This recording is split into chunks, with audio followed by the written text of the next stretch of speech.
Hi everyone, how you all doing? I don't know why this phone keeps the lighting. Something is definitely wrong here. How you all doing? Good night. Good night everyone. How you all doing? Good night everyone. How you all doing? The video went on pause a while ago live and I'm not sure what happened. Hope you folks had a productive day.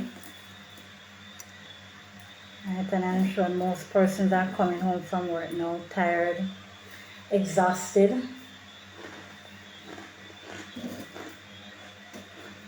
But good night to you. I wanted to delve in the book some more because I want to finish this book so we can start on other books. And we have a little way to go.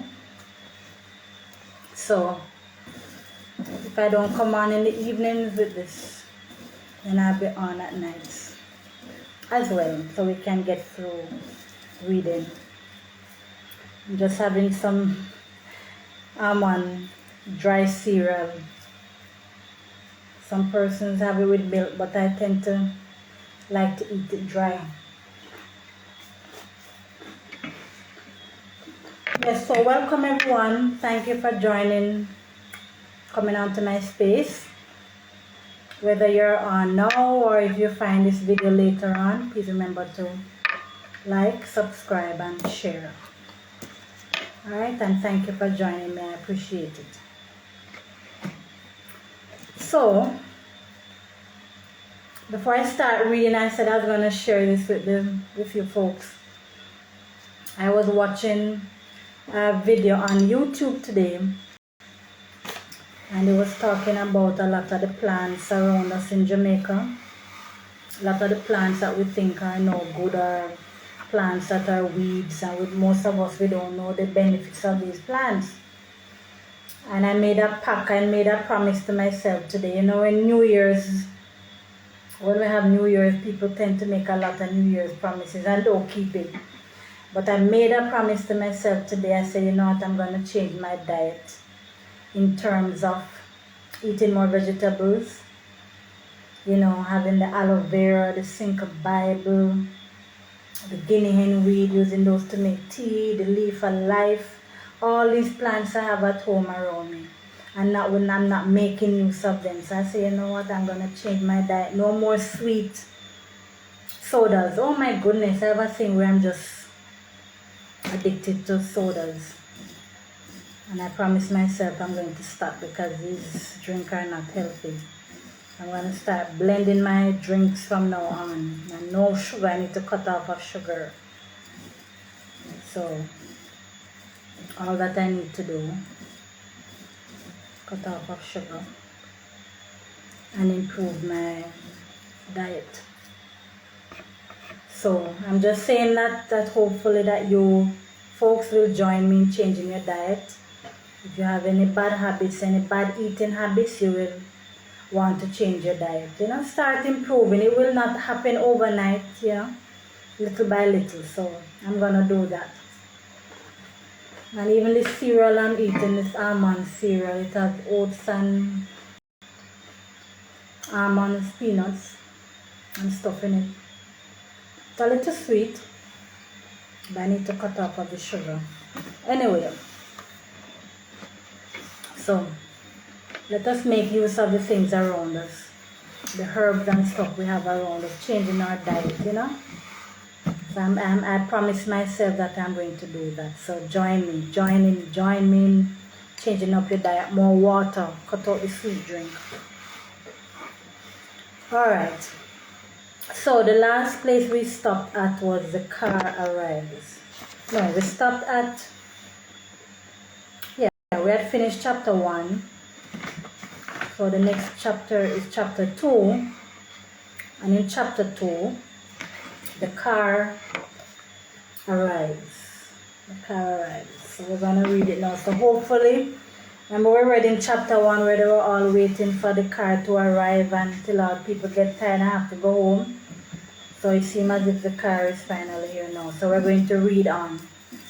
So do relax. You want to have a cup of tea or drink or something and sit down and listen. That would be great. Or if you have something to do in the meantime and you want to listen, not a problem. Oh my goodness, I need to stop eating this. So addicted to this sweet stuff. Oh my God.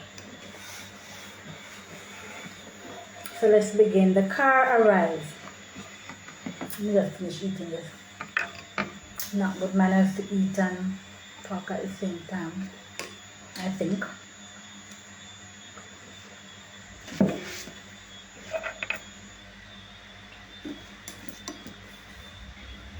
Alright, let's go. So, chapter 2, the car arrives. At about midnight, the stillness and tranquility of the community was shattered. The tooting of horns and revving of an engine was all the sound that could be heard.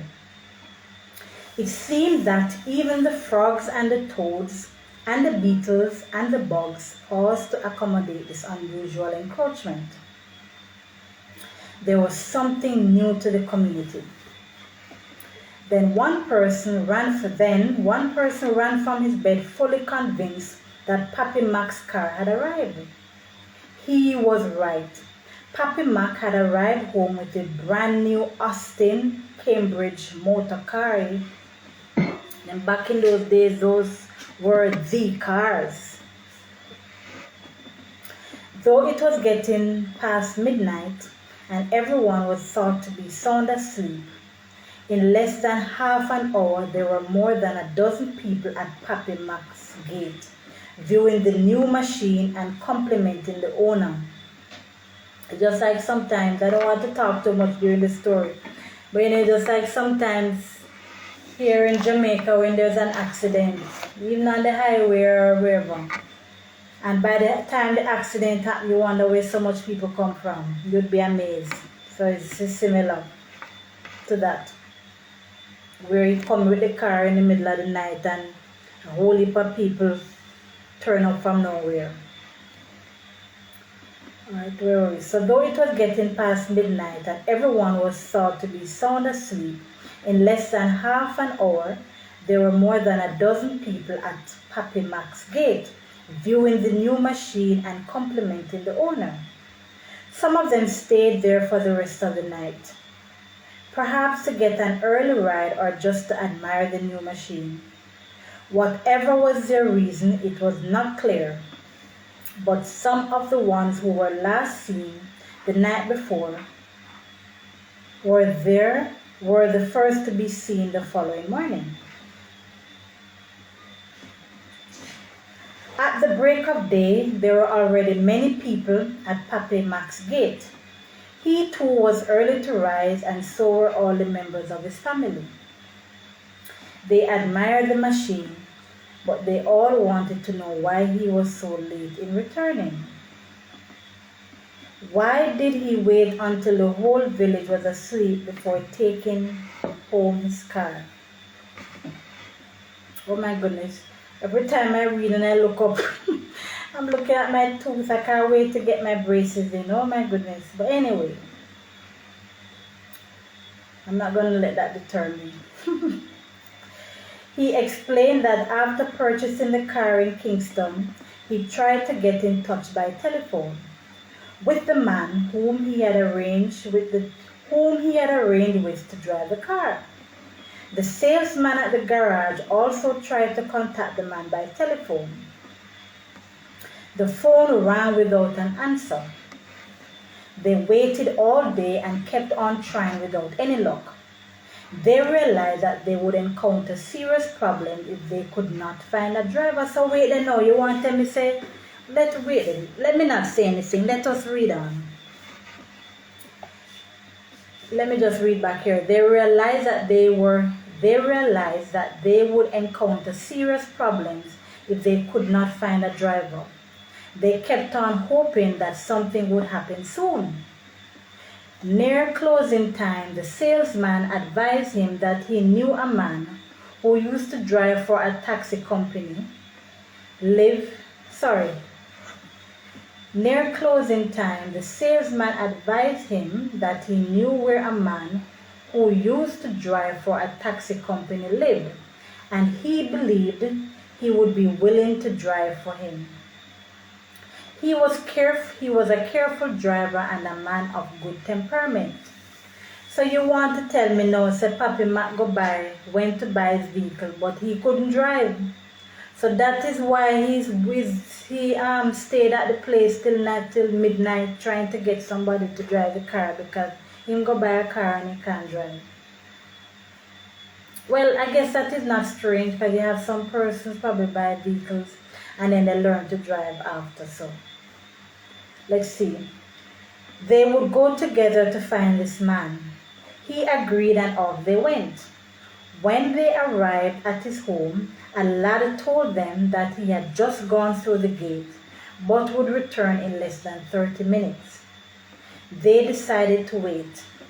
After waiting for an hour, the salesman told him he could wait no longer, but he, the owner, should wait, as the driver would certainly come home. He did not come home until 10 o'clock, appearing tipsy but willing to take him home. So this man that they knew now, so the person who sold him the car, sold Papi Mac the car, told Papi Mac that his driver didn't turn up. So the salesman tell Papi Mac that he knows of a man who can drive him home. So when they got to the man home now, waiting, because when they went the man wasn't there, waiting till the man come back drunk. The one that they reach home safely with the vehicle. Lord have mercy.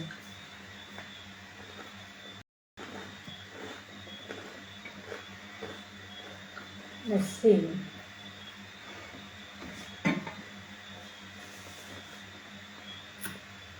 He did not come home until 10 o'clock, appearing tipsy but willing to take him home. So where is the driver now? Asked one man. He is still asleep. Poor man. He had much difficulty driving on the bad country road. He is used to driving on good road in Kingston, he said somewhat apologetically. What is the driver's name? Asked another. I don't know. I have been asking him, and all he said, just call me Yaba man. You hear them name, yeah? Or simply Yaba. I suppose that's what we will have to call him. He may have got the name by the way he speaks. He appears to be saying Yabo, Yabo, Yabo. People were going and coming throughout the morning. Short Boot and his wife appeared from around the corner. Remember the weird couple? She carried a large bundle of sugar cane on her head as usual. He carried a single cane in his hand. They simply said hello and trotted by. So they're not business with nobody. No compliment for Papi Max on being the first car owner in Rabbit Wall District.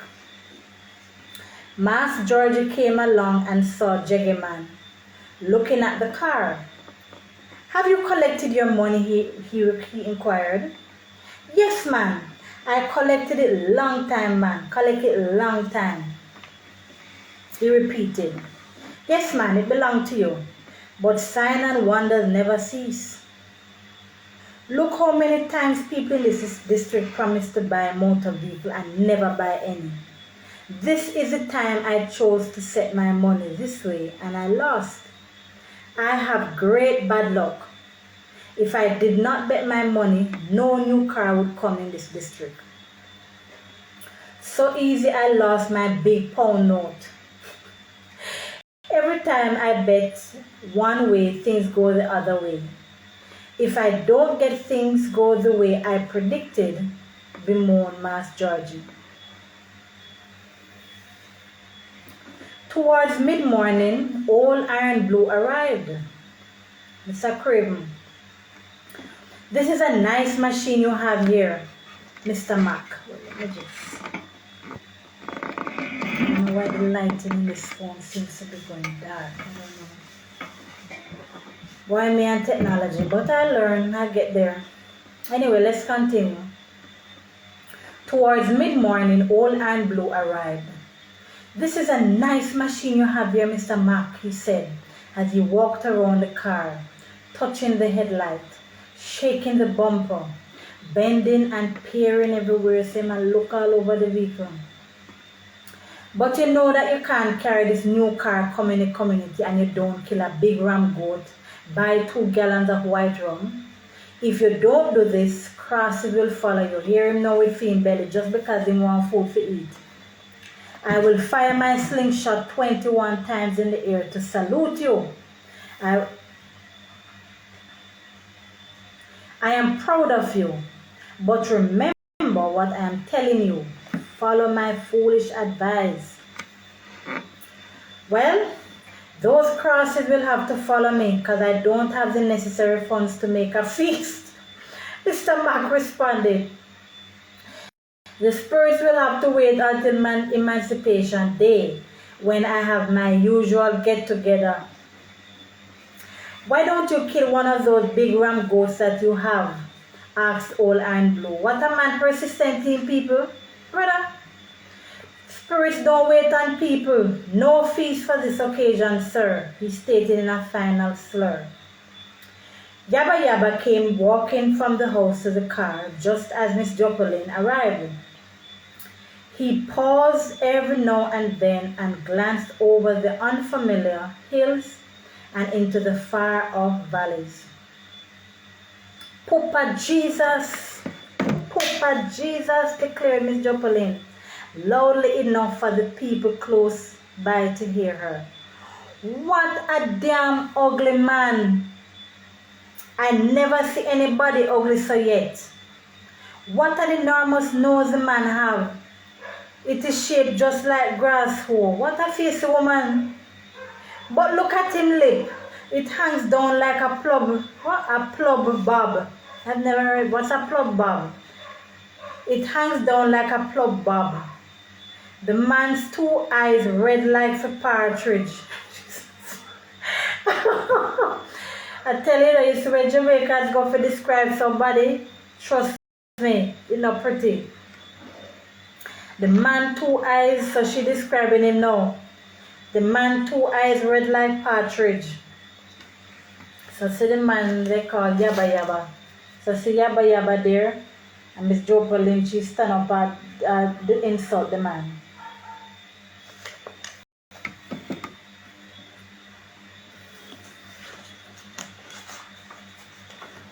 "Where did Pappy Mac find a man like this?" Yabba Yabba came nearer. "How are you doing this morning, my good people?" he said politely. "We hearty, sir," came the reply. "What is your name, sir?" asked Miss Joplin, looking inquiringly at the driver. "Just call me Yabba Yabba," came the reply. "Your name fit you very much, sir," came her sarcastic compliment. "Then, is that your real name, sir? Though you really look Yabba Yabba, I don't think that is the real name you got from your mother." Yabba Yabba simply smiled and walked towards the car. Miss Joplin turned around and whispered, "The man's teeth are as big as old time." Mercy God, what a woman face it. "The man's teeth are as big as old-time German axe." "What a ugly man! How him ugly so? Can a living man be so ugly? Can you imagine not knowing him and meeting him on a dark road at night?" Barbie Joplin faced it. Yabba Yabba retraced his steps and signaled to Miss Joplin. "I would like to have a few words with you, please. Step aside and let me speak with you." I'm intelligent though, Yabba Yabba intelligent though. She complied. "There is something I admire about you though. It is the first time I'm seeing you. If you are single, I would like to pay you a visit at your home," he said, pulling up his hanging lip as he tried to smile. "No, no, no, no, no, no, no, no," replied Miss Joplin. "I am married and my husband is very jealous. He is one of those countrymen who likes to use his machete. He calls his machete massacre. That should tell you something. Yes, I see by the way you look at me that you like me, but nothing can work now. I understand how badly you feel with such a foolish and jealous man. Any day you want to leave him, I will marry you, he said, walking away. As he was out of sight, Miss Joplin began to laugh, telling the people what the ugly man was saying to her. They all had a good laugh. He opened the car door, went in, and in a flash the engine was revving. He sat, waited for a while until Pappy Mac, his wife, and daughter made their way into the car. As he slowly drove away on the rough country road, 3 boys ran behind and tried to climb on to stand on the bumper. Yabba Yabba stepped suddenly on the brake. By the time he flew open the door, the 3 boys were racing away. He cursed 2 bad words, went back in the car, and over the hills he drove. On her way home, Miss Joplin rounded a bend and spied a woman walking slowly at the end of the road. It appeared to be Miss Hemelin, but Miss Joplin was not quite sure. She sped up to catch up with the person who rounded the next bend ahead of her. Imagine her surprise when she rounded the bend and saw no one. To be out of sight, that person would have to cover about a quarter mile to round the next bend. Where did she go? This is very unusual, said Miss Joplin. If it is a spirit or a real person, I have to see her today. Miss Joplin went to the far end of the road where she hid. What a woman, she have time on her hands, eh? Miss Joplin went to the far end of the road where she hid in a clump of wild hops. After a few minutes, she saw a figure emerging from behind a breadfruit tree at the roadside. She walked towards the end where Miss Joplin was. As she came close by, Miss Joplin stepped out to face her in the middle of the road. Tori come to bump. She cried in fright. Why did you frighten me? Why you frighten me like that, Joplin Banker? She demanded. Don't you think that it is funny for you to run and hide as you saw me coming? Asked Miss Joplin. I have no time to keep up stupid conversation with you, said Miss Hemelin as she hurried away. You are really a sinister character, retorted Miss Joplin angrily. Probably Miss Joplin vexed that the lady not tell her business.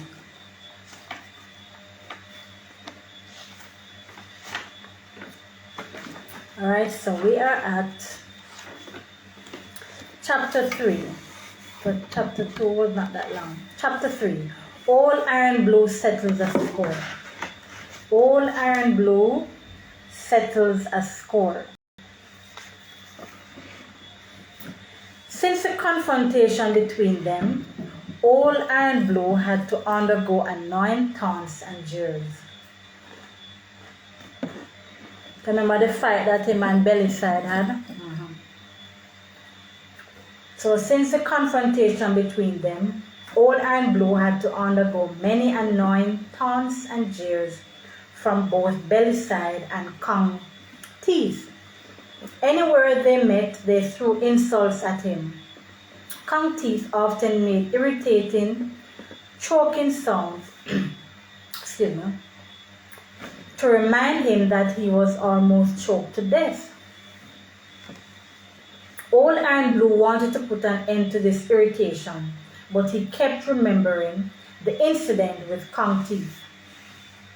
He knew he had more physical strength than both of them combined, yet he feared them. looking at his dog,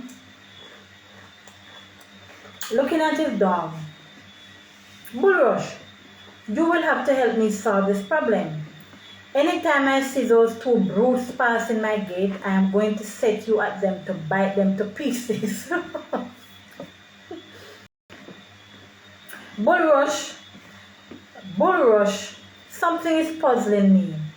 I understand what Counties and Bellyside are about, but Miss Hemmeline puzzles me. I am very nervous about her. Remember his secret admirer? I do not want to make a move until I find out her clear intention. Old Iron Blue thought he had a very good plan to deal with Bellyside and County. Bulrush was quite capable of taking matters into his own hands. One morning, as he was coming through his gate, he saw them dressed in their rum clothes. Remember we said their rum clothes was white shirt. That's how we say white shirt and black pants. And heading towards the neighboring district of Pond Hill. Sit them. You know when you have the dog, and you say, sick him. So here, Old Iron Blue to his dog when he said Bellyside and County passing. Sick him, Bulrush, sick him. The dog charged at them, throwing all caution to the wind. He sprang at Counties, who was walking in front of Bellyside. The nimble Counties gave the dog a mighty kick, oh my God, sending him flat to the ground. The dog rolled over and darted away, crying in pain. I need to spray out. I don't know, like mosquitoes got in before I close the door. Don't worry. Alright, so the dog charged at them, throwing all caution to the wind. He sprang at Counties, who was walking in front of Bellyside. The nimble Counties gave the dog a mighty kick, sending him flat to the ground. The dog rolled over and darted away, crying in pain. Oh my, poor Bulrush. Old Iron Blue could not believe his eyes. Counties had indeed kicked the invincible Bulrush to the ground. What a thing! The two men started advancing towards Old Iron Blue. You set your dog at us, we will teach you never to be so disrespectful again, said one. Old Iron Blue had to quickly retreat into his yard. His pride was badly dented, but at least he had no bruise or pain. Oh my God. Come out here, said Counties. We want to teach you a lesson. We would come into your yard to beat you, but it is against the ordinances of the district. Anytime we catch you on the road, you will have to pay for this insult.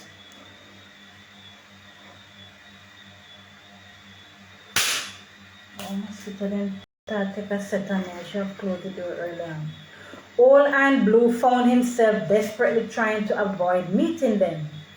To his torment, he had to drop a few homes from the list that he had meals.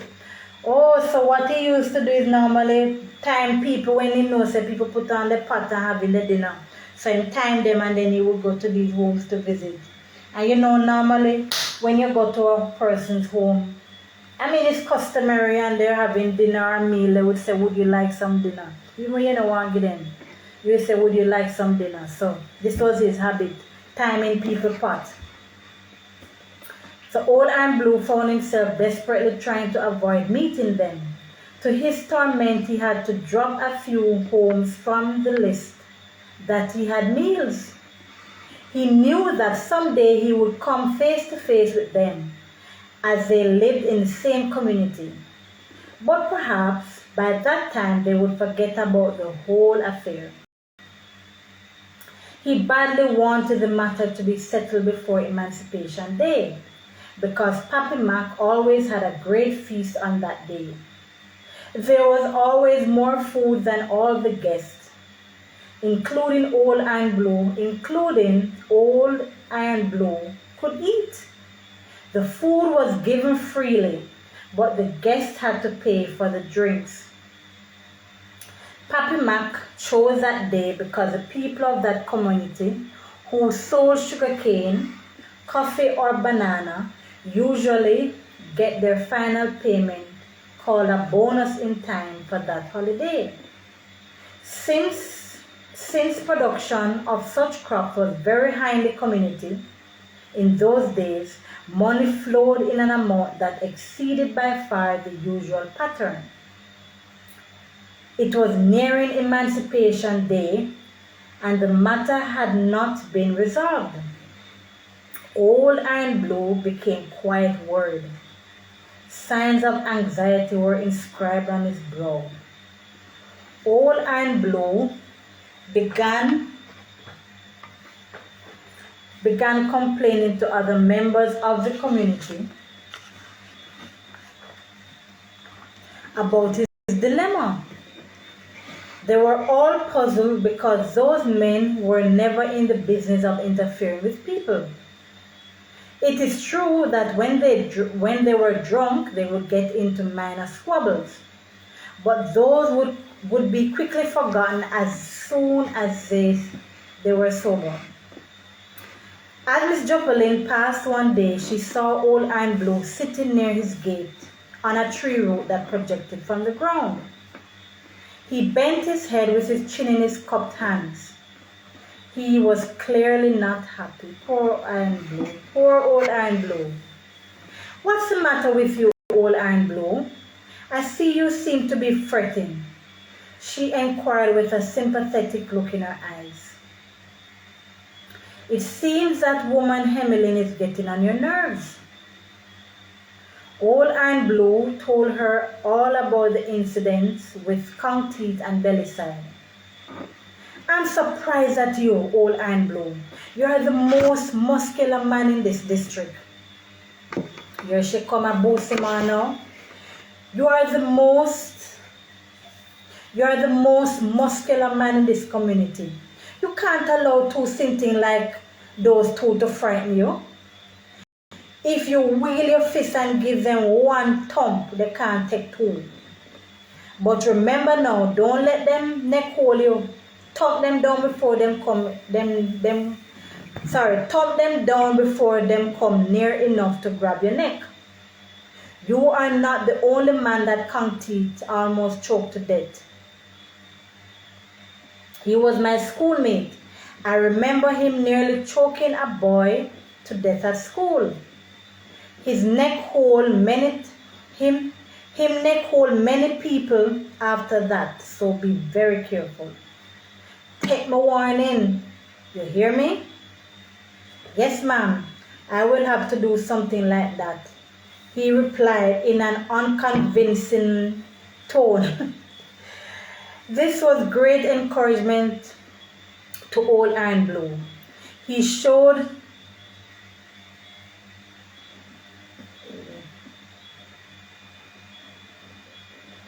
was great encouragement to Old Iron Blue.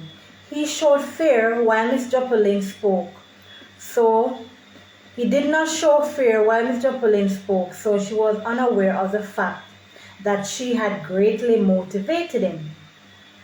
It came at a good time because only 2 days remained for Emancipation Day, and in mind dip and all of that food.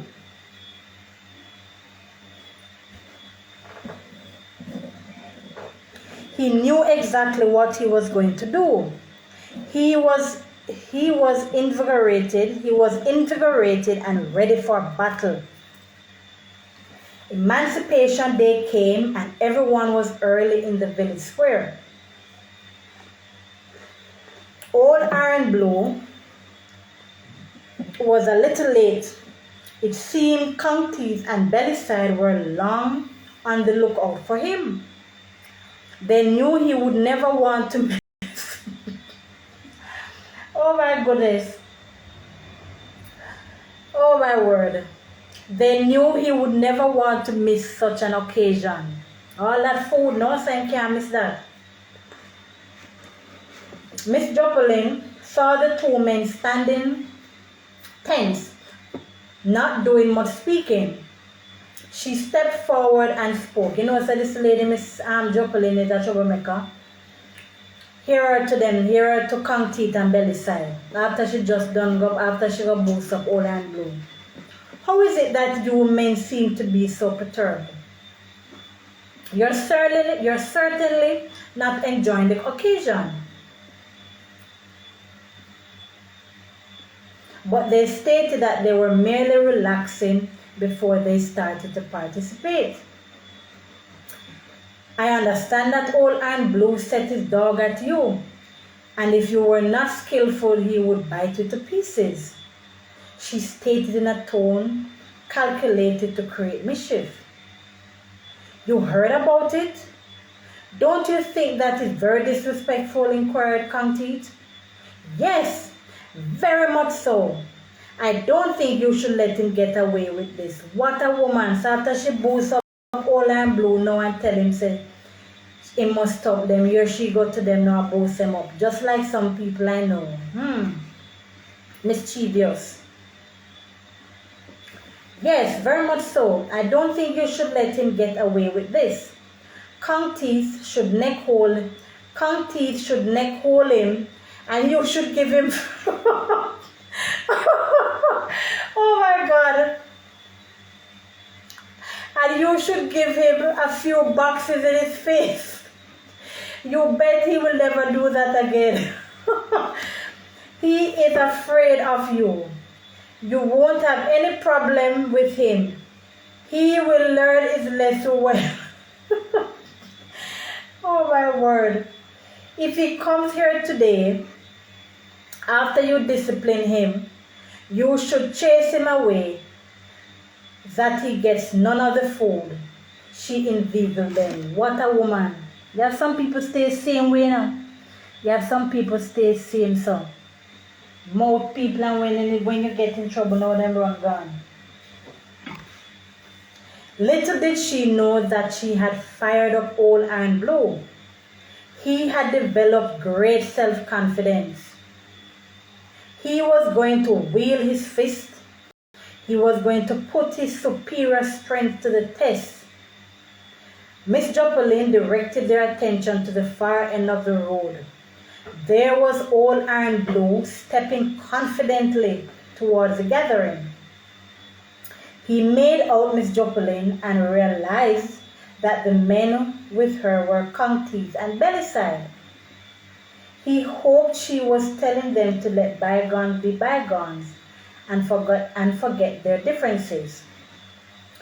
After all, he had come to eat, not to fight. But if problem arose, he resolved to settle it once and for all. He came near enough and blurted indirectly, "Morning, everybody," in a pacifying tone. Only Miss Joplin answered. He was about to pass when two men blurted out some bad words to Old and Blue. "We catch you now. We're going to teach you a lesson," they stated with aggression in their tone. Kong Teeth advanced towards Old and Blue and tried to grab him by the neck, with Belly Side close behind. Some people called out. Cut out that man. We don't come here for that today." Old and Blue used his left hand to push back Kong Teeth. As he was advancing again, he wheeled his right hand 3 times in a very awkward manner and landed a mighty blow to the side of Kong Teeth's head. So Old and Blue finding strength now. He fell to the ground motionless. Belly Side immediately sprang at his neck. He gave Belly Side a very hard push. He fell on his bottom in the dusty road. He got up, darted away, brushing his bottom as he ran. You see, was sweet nanny goat as a run in belly. So then they planned to beat up Old and Blue. But Old and Blue give them a surprise. So one of them fell and get up, brushing off his bottom as he ran. Old Iron Blue walked casually away, feel good enough, saying, win the fight. Carry some cold water. Come quickly, let me wet up Kang teeth. Quick, quick, quick. Before the breath leaves the body, exclaimed Miss Joplin. I beg those men not to start a fight with Old Iron Blue, because he's a strong man and could kill them if he used his hands properly. What a lying woman. They disobeyed my warning, and this is the result, said Miss Joplin. There was confusion. Some were saying, him dead, while others were saying, him not dead. So some are saying dead, some are saying not dead. He is only stunting. He will soon feel better, said an old man. Wet him up with the water. A child came running with a butter pan of water, which they poured on his face. This was followed by another. After a few minutes, he sat up and said, the whole world spinning. What happened? Where is Bellyside? So Kang Teeth asked him where is Bellyside. And friend run gone left him. But Bellyside was nowhere near. No one knew where he had gone. Everyone concluded that he became terrified and had gone to hide. After a few minutes, Kang Teeth regained consciousness. So see where Iron Blue a hold him and when him a go for choke Iron Blue. Iron Blue win the fight. After a few minutes, Kang Teeth regained consciousness and was up and about, but he was clearly embarrassed. It appeared as though he would allow the matter with Old Iron Blue to rest, at least for the time being. So you see, if I tell people all the while, there are always lessons to learn from books. So even although Miss Joplin, she go and books them up, she never knows that Old Iron Blue would have won the fight, because when she there telling him to be careful and what have you, she had just said she never knows that she was encouraging him. So there's always a lesson to be learned from stories, no matter how simple or silly they sound. Alright, so we're going to pause there for tonight. I hope you enjoyed that bit, and I hope you're able to follow. Okay, if you watch your other videos in sequence, you'll be able to follow the story. Alright, I have some other interesting books to get on, so I'll be back on again tomorrow because I want to get through as much of this book as possible so we can get this book through. And we talk about it at the end, and then we move on to another interesting book. So I hope you enjoyed it. Thank you for spending the time with me. And thank you for coming to my space. And thank you for inviting me to your space too. Thank you. Alright, so we're going to pause there. You do, folks, you have a good night. Enjoy the rest of the night. It's safe. Love each other, be kind to each other. It's always important. No matter what, please try to do that. So I'll be back on tomorrow. Have a good night, everybody. Night, night. Take care. Bye. Oh, before I say that, please remember to like, subscribe, and share to Karen's Vibes. Thank you. Bye.